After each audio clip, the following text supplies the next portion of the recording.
Just wanted to know what you guys think about this plan that they're gonna bring in to get rid of lockdown in the United Kingdom. Let's go through it quickly.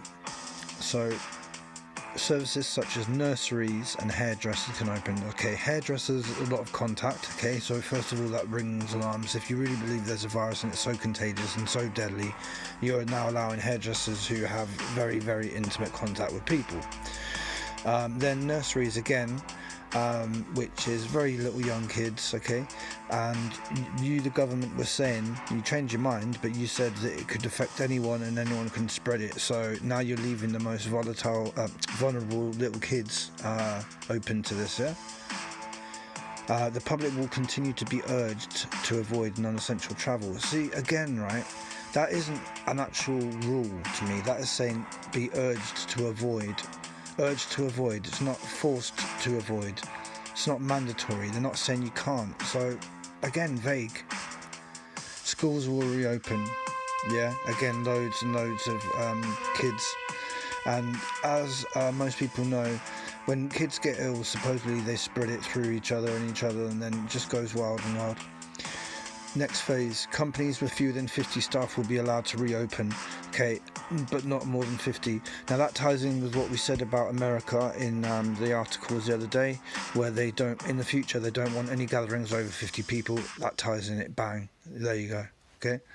And here's the next one sec.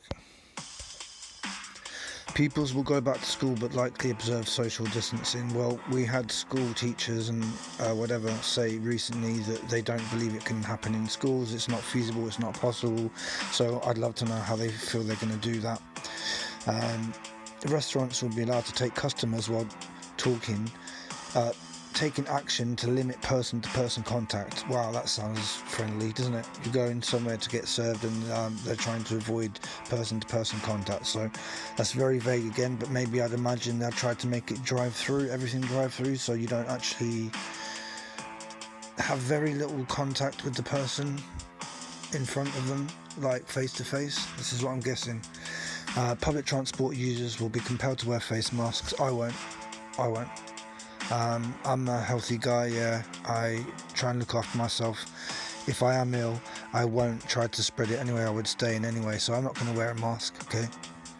And I'm proud of my immune system because it's not plagued by vaccines and cigarettes and all kinds of Class A drugs and all this artificial sweetener. Not for me, thanks.